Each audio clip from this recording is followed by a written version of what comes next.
द्विवेदी जी इसलिए नहीं बोले कि यदि सत्य बता दूंगा तो इनको दुख होगा। ये कथा कहती है जीवन में सत्य बोलना चाहिए, लेकिन सत्य यदि कड़वा हो तो वहां मौन हो जाना चाहिए। कई लोग तो यही कहते हैं हम तो सत्य बोलते हैं, हमारी बात सबको बुरी लगती, क्यों? सत्य कड़वा हो। तो क्या सत्य बोलने का टेंडर आप ही को मिला है? आप नहीं बोलिएगा तो सत्य धरती से विलुप्त हो जाएगा। मानस में कहा गया है, वाल्मीकि ऋषि ने राम जी से कहा, राम जी आपके भगत कौन? कहाँ ही सत्य प्रिय वचन विचार, जागत सोवत शरण तुम्हारी। सत्य बोलना है, लेकिन कैसा सत्य? प्रिय सत्य, वो भी विचार करके बोलना है। एक पद सुनाऊं आपको। जीवन में नहीं चाहिए दिल दुखाना किसी का, नहीं चाहिए दिल दुखाना किसी का, सदा ना रहा है सदा रहेगा, जमाना किसी का नहीं चाहिए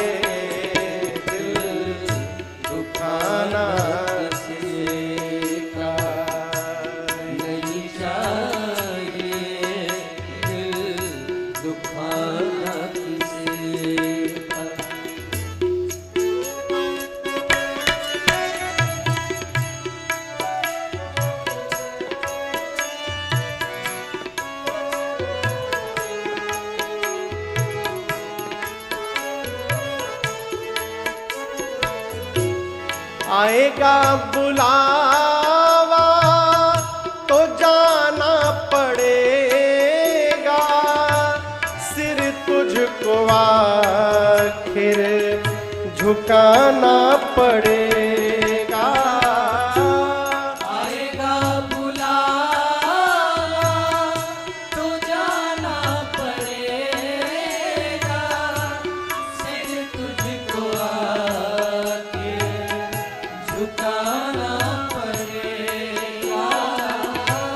वहाँ ना चलेगा, वहाँ ना चलेगा, बहाना किसी का नहीं चाहिए, बहाना किसी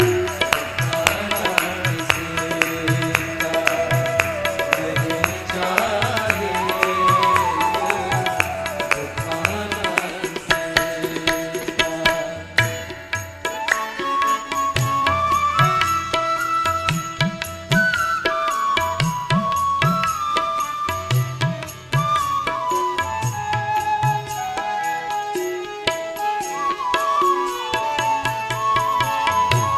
सोहरत तुम्हारी बह जाएगी,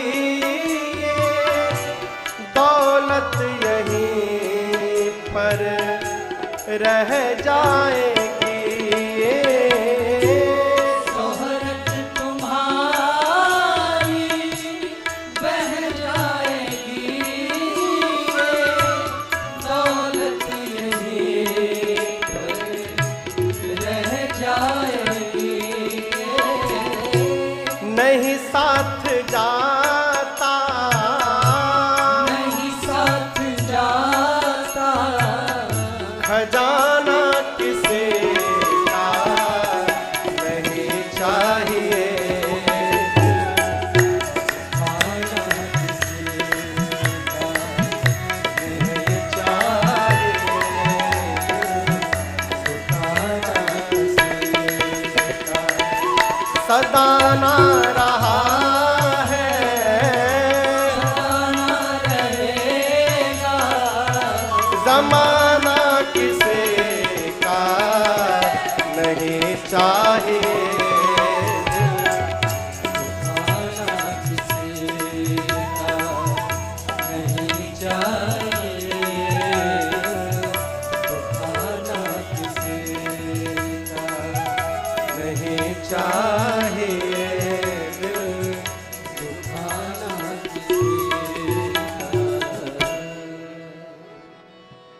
भगवान शंकर ने बताया नहीं मां को। कैलाश गए और दर्शन करिए, जाने के साथ ही भगवान शंकर शंकर सहज स्वरूप सम्हारा, लागे समाधि अखंड अपारा। भगवान शंकर ने क्या किया? समाधि ले लिए। गोस्वामी जी कहते हैं शंकर सहज स्वरूप सम्हारा। इसका सामान्य अर्थ तो है कि शंकर जी अपने सहज स्वरूप में प्रवेश किए, समाधिस्थ हो गए। लेकिन एक भाव में आपको सुनाऊं, शंकर सहज स्वरूप सम्हारा, अर्थात जिन राम जी का सहज स्वरूप है, शंकर जी बरगद के वृक्ष के नीचे कमलासन लगाकर बैठे और उन राम जी के सहज स्वरूप का स्मरण किया। अब राम जी का सहज स्वरूप कैसे है? तो मन जाहि राचे मिली सो बरु सहज सुंदर सा। राम जी सहज सुंदर हैं। इन सहज सुंदर राम जी के रूप का जब शंकर जी ने कैलाश में संहार किया और जैसे मन में रघुनाथ जी का दर्शन प्राप्त हुआ, बाबा समाधि में चले गए, समाधिस्थ हो गए। कितने दिन समाधि में रहे पता है द्विवेदी जी? कितने दिन? 87,000 वर्ष। कितने दिन? 87,000 वर्ष बाबा समाधिस्थ रहे। उसके बाद समाधि से बाहर आए, राम राम स्मरण किए। सती मैया जान गई कि बाबा जग गए समाधि से। मां ने जा करके दौड़ करके बंधन किया है। और मैं बताऊं, यहां दर्शन करिए, पार्वती जी कहां बैठी हैं? शंकर जी के बाईं ओर। लेकिन आज सती जी को शंकर जी ने बाईं ओर नहीं बिठाया। कहां बिठाया? सन्मुख शंकर, सामने आसन दीन्हा सन्मुख। बाबा ने मैया को सन्मुख स्थान दिया है। मां बैठी, बाबा समझ गए कि इनको बहुत कष्ट हुआ होगा 87,000 वर्ष। अस्तु उस व्यथा को समाप्त करने के लिए शंकर जी राम जी की कथा सुनाने लगे कहन हरि कथा रसाला। और उसी समय, जिस समय भगवान शंकर मां को कथा सुना रहे हैं कैलाश में, उसी समय सती मैया के पिता का नाम है दक्ष। क्या नाम है? दक्ष। ब्रह्मा जी ने दक्ष को बहुत बड़ा अधिकार दिया, प्रजापतियों का राजा बना दिया। और आपको सुनकर आश्चर्य लगेगा कि दक्ष महाराज अपने दामाद को ही अपना शत्रु मानते थे। अब भला दामाद को कोई शत्रु मानता है? लेकिन ही मानते हैं। काहे मानते हैं? एक बार ब्रह्मा जी की यहां सभा थी। दक्ष जब सबसे अंत में वहां गए, सभी ने खड़े होकर प्रणाम किया, छोड़ ब्रह्मा विष्णु महेश। दक्ष को ये नहीं दिखाई पड़ा कि सबने प्रणाम किया। दक्ष को ये दिखाई पड़ा कौन कौन खड़े होकर प्रणाम नहीं किया, और मान लिए कि इन्होंने हमारा अपमान कर दिया। जैसे बड़ा अधिकार मिला दक्ष को, भगवान शिव को अपमानित करने के लिए हरिद्वार में एक यज्ञ की रचना किए। सभी देवताओं को बुलाएं, छोड़ ब्रह्मा विष्णु और महेश को। अब देवता भी अद्भुत, सरकार क्षमा पूर्वक कह रहा हूं, देवता भी अद्भुत। देवताओं को कैलाश के ऊपर से ही जाने की क्या आवश्यकता थी? बाईपास से चले जाते, अगल बगल से चले जाते। नहीं, देवता भी शंकर जी को बताना चाहते थे कि आपके ससुर जी ने आपको नहीं बुलाया, हम लोग को बुलाया है, और अकेले नहीं, विथ फैमिली बुलाया है। सती मैया कथा छोड़ के जहाज देखने लगी।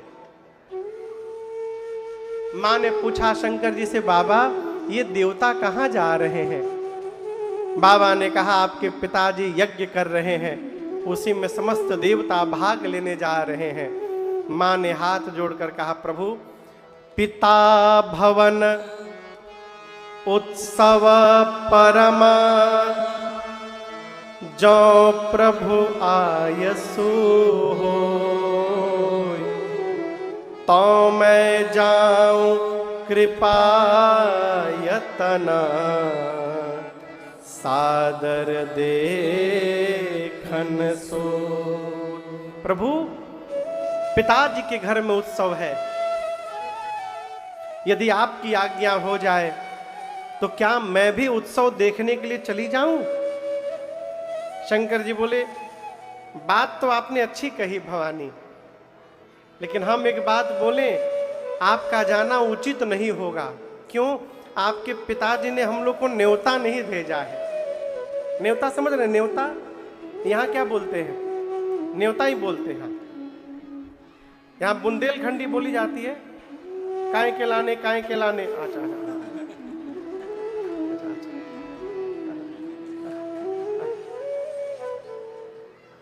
शंकर जी बोले कि न्योता नहीं आया, यह अनुचित, आपका जाना अनुचित होगा। क्यों?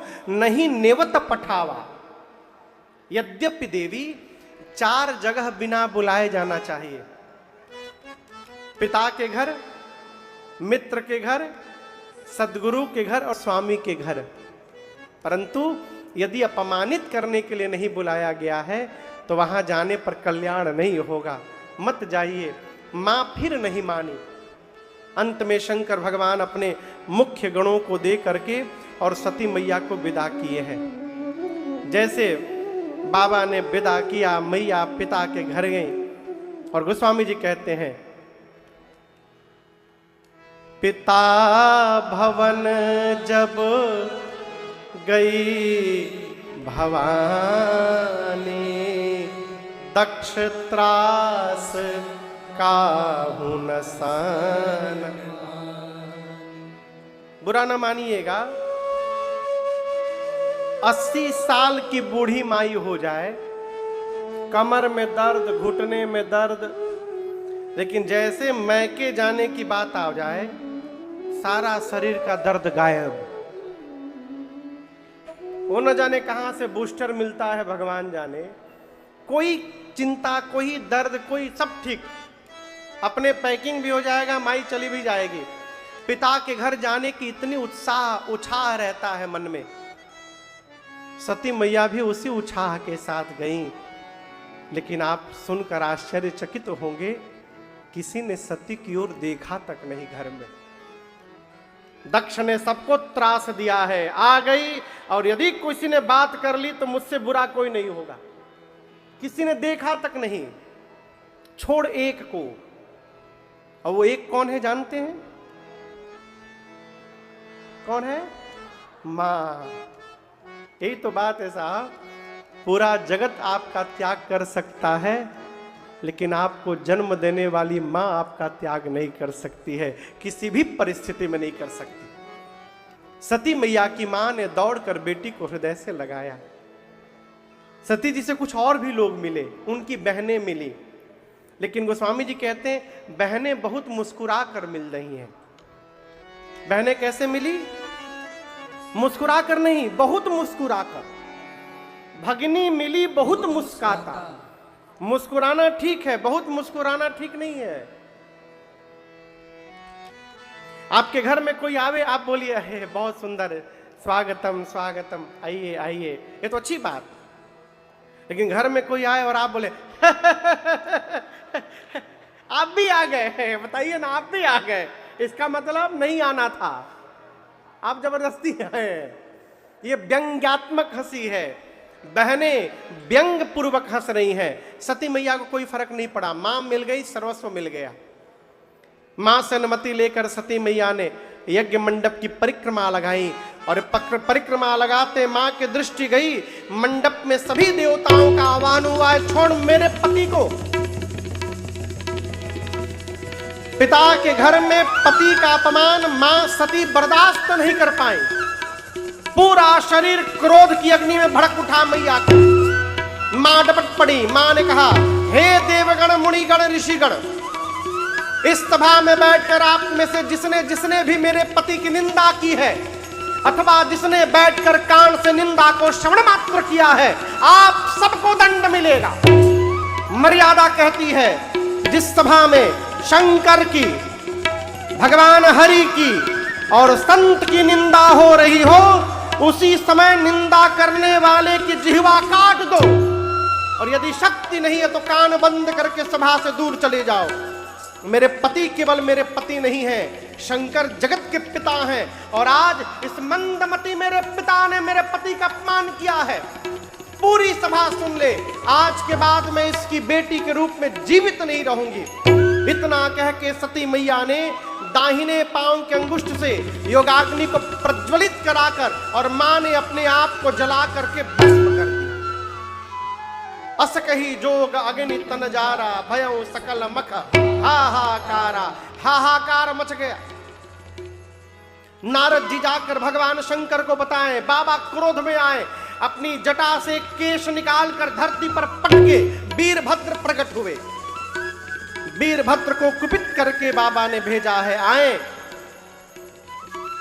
किसी का पांव तोड़ा, किसी का आंख फोड़ा, किसी की दाढ़ी नोची। दक्ष के सर को हाथ से पकड़ा वीरभद्र ने, घुमाया और धड़ से सिर को उखाड़ करके ले जाकर अग्निकुंड में भस्म कर दिया। पूरा यज्ञ विध्वंस कर दिए रुद्रगण। वो तो बाद में शंकर जी को और विष्णु भगवान को बुलाकर यज्ञ की रक्षा कराई गई।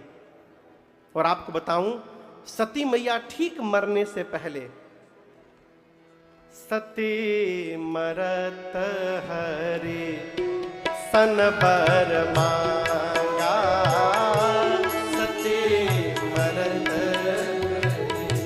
सन बर मांगा। जन्म जन्म शिव पद अनुरागा, जन्म जन्म शिव पद अनुरागा। सती मैया ने मरने के ठीक पहले राम जी से वरदान मांगा। किससे मांगा? जोर से बोलिए। शंकर जी से नहीं मांगा। क्यों नहीं मांगा? जानती हैं शंकर जी मेरा त्याग कर चुके हैं, मुझे स्वीकार नहीं करेंगे। राम जी से मांगा। एक और कारण है, सती मैया जानती हैं कि मैंने राम जी की परीक्षा लेकर उनका अपमान किया है।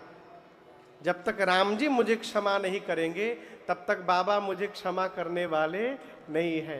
तीसरा कारण, सती मैया ये जानती हैं कि शंकर जी राम जी को अपना स्वामी मानते हैं। ये बड़ा अद्भुत रिलेशन है। आप राम जी को देखिएगा, राम जी शंकर जी की पूजा करते हैं, और शंकर जी को देखिएगा, शंकर जी राम जी की पूजा करते हैं। वस्तुतः मैं आपसे कहूं, बड़ा वही है माई बाप जो अपने सामने वाले को अपने से बड़ा मानता है, वो बड़ा आदमी है। जो सामने वाले को बड़ा माने वो बड़ा आदमी। सती मैया जानती हैं कि शंकर जी राम जी को अपना स्वामी मानते हैं, और यदि राम जी ने कह दिया तो बाबा मुझे पुनः स्वीकार कर लेंगे। इसलिए सती जी ने मरते समय राम जी से वरदान मांगा, प्रभु आप आशीर्वाद दीजिए, अगले जन्म में भी मैं बाबा के ही चरणों की दासी बनूं, इसके अलावा हमें आपसे कुछ नहीं चाहिए। राम जी बोले तथास्तु, ऐसा ही होगा। लेकिन आपके पिता के सर को वीरभद्र ने उखाड़ के जला दिया, लेकिन आप चिंता न करिए, बकरे का सर लगाकर आपके पिता को पुनः जीवित कर दिया गया है, दक्ष को। तो कहिए तो अगली जन्म में भी दक्ष की बेटी बना दूं? सती मैया ने कहा, प्रभु दक्ष की बेटी हूं इसीलिए शरीर त्याग रही हूं, आप मुझे पत्थर की बेटी बना दीजिए, स्वीकार है, परंतु उस दक्ष की ना बनाइएगा। इसी वरदान के कारण सती मैया का अगला जन्म हिमांचल महाराज के घर में, हिमालय के घर में, पर्वतराज के घर में पार्वती जी के रूप में हुआ है। दोबारा जन्म हुआ मां का। आइए एक बार भाव और श्रद्धा से, पूरी ऊर्जा से कहिएगा, बोलिए पार्वती मैया की। पार्वती जी का जन्म हुआ है। नारद जी पहुंचे एक दिन हिमांचल जी के घर में। हिमांचल जी ने स्वागत किया है, पांव पखारा है, पूजन किया है, पार्वती जी को बुला करके प्रणाम करवाया है और कहा, नारद जी मेरी बेटी की हाथ की रेखा देखिए तो इसमें क्या क्या दोष गुण है वो बताइए। क्या बताइए? हाँ, पहले गुण नहीं पूछा, पहले क्या पूछा? दोष। और फिर गुण बताइएगा। क्यों? गुण तो गुण है ही, दोष का पता चल जाए तो हम उसको भी दूर करने का प्रयास करेंगे। नारद जी पार्वती जी का हाथ लिए और बोले, महाराज सुता तुम्हारी सकल गुण खानी। आप दोष पूछ रहे हैं, आपकी बेटी समस्त सद्गुणों की खान है। इनका नाम नोट करिए, इनका नाम उमा, अंबिका और भवानी होगा। इनका सौभाग्य सदैव अखंड बना रहेगा। महाराज, संसार की स्त्रियां आपके बेटी के नाम से ही जीवन में पातिव्रत धर्म का पालन करेंगी। आपकी बेटी की सर्वदा सर्वत्र पूजा होगी। महाराज, आपके बेटी के कारण आप दोनों को भी यश की प्राप्ति होगी। हिमांचल जी सुने, प्रसन्न तो हुए, फिर पूछे कि दोष नहीं है क्या कोई? नारद जी बोले, बेटी में तो नहीं है, लेकिन इनके जो पति होने वाले हैं ना, उनमें थोड़ा थोड़ा दिखाई दे रहा है। कहिए तो उनका बताऊं? हिमांचल जी बोले, बताइए। नारद जी बोले, नोट करते जाइए। सबसे पहला, आपके बेटी का पति अगुना अमाना मातु पितु हीना। आपके बेटी का पति अगुण होगा। क्या होगा? जोर से बोलिए। अगुण मने? बोलिए बोलिए बोलिए, अभी आप कुछ बोले। अगुण मतलब जिसमें कोई गुण ना हो। हाँ, यही ठीक हिमांचल भी समझ गए। नारद जी बोले, आपके बेटी का पति अगुण होगा। हिमांचल समझ गए उसमें कोई गुण नहीं होगा। ऐसा नहीं है। नारद जी बोलना चाहते हैं अगुण यानी त्रिगुणातीत होगा, सत रज तम तीनों गुणों से परे होगा। लेकिन बात वो नहीं होती जो कही जाती है, बात वो होती है जो सुन के समझ ली जाती है। एक आदमी नहा रहा था बाथरूम में, उसका बेटा बाहर से बोला, पिताजी अंकल आए हैं। आदमी भीतर से बोला, रोको मत जाने दो। लड़के को सुनाई पड़ गया, रोको मत। क्या कहा गया, क्या समझ लिया हो? नारद जी बोले अगुण होगा। हिमांचल जी समझ गए उसमें कोई गुण नहीं होगा। नारद जी बोले अमान होगा, मान सम्मान से परे। हिमांचल समझ गए उसका कोई सम्मान नहीं करेगा। नारद जी बोले उसके माता पिता नहीं है। हिमांचल जी पूछे कब मरे? बोले कब मरे नहीं थे ही नहीं तो मरेंगे कहां से? प्रारंभ से ही उनके माई बाप नहीं है। उदासीन रहेगा, संशय रहित होगा। हिमांचल जी कपार पकड़ लिए। नारद जी बोले महाराज अभी असली नहीं बताया हूं। हिमांचल जी बोले अभी बाकी है का? नारद जी बोले महाराज आपके बेटी का पति जोगी जटिल अकाम मना नागना। आपके बेटी का पति जोगी होगा। जोगी क्या होगा? आप लोग जोगी देखें कभी? पूछ रहा हूं, जोगी देखें कभी? कोई बोल ही नहीं रहा है। कैसा होते हैं जोगी? कैसा जोगी? हमारे यूपी में आइए। हाँ, आप लोग भी यूपी के लग ही है, मतलब पूर्वांचल में आइए, जोगी दिखाई पड़ेगा। गेरुआ रंग का साफा लगा के, गेरुआ रंग का कुर्ता कपड़ा पहन के, हाथ में सारंगी लेके बजावत घूमत है, उनको जोगी कहते हैं। आपने देखा है कभी? अब कल्पना करिए कोई अपनी बेटी की शादी की बात करने लड़की के घर जाए। सरकार लड़के के पिता से सब बातचीत फाइनल हो गया। तब लड़की का पिता कहे कि एक बार तनिक बाबू को बुला देते, हम भी देख लेते। लड़के को बुलाया गया। लड़का घर के भीतर से जोगी का ड्रेस पहने सारंगी लेके बजावत निकले।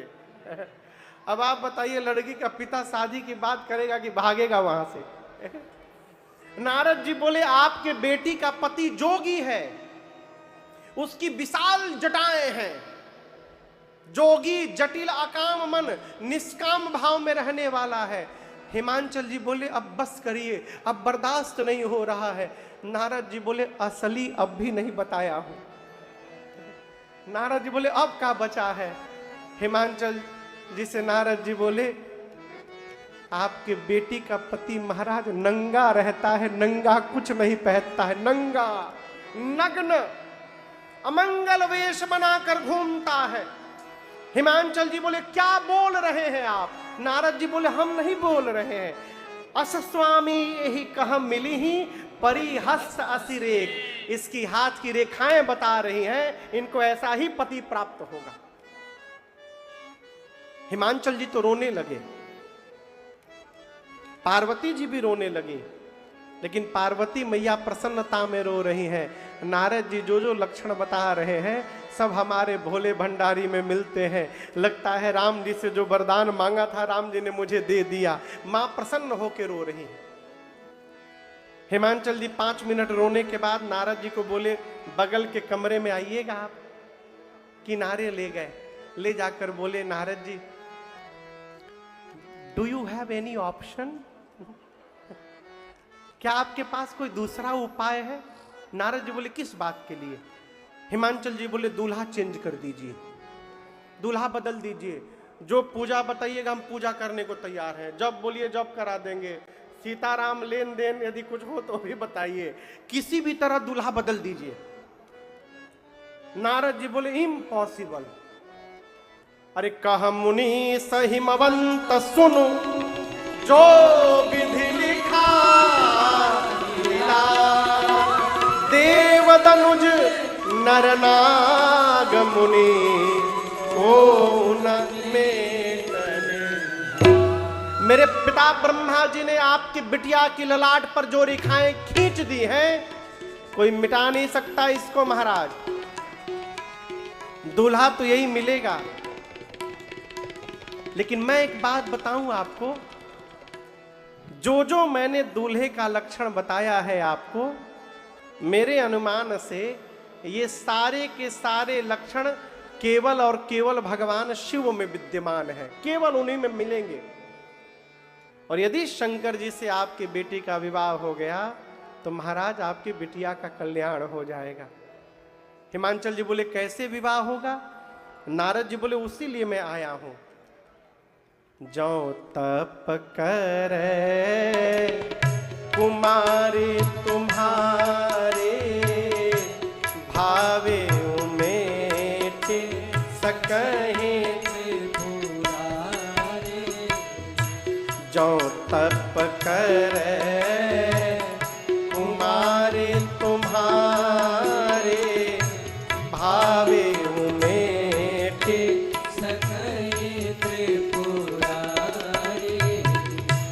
यद्यपि वर अनेक जग माही, एहि कह शिव तज दूसरे नाही।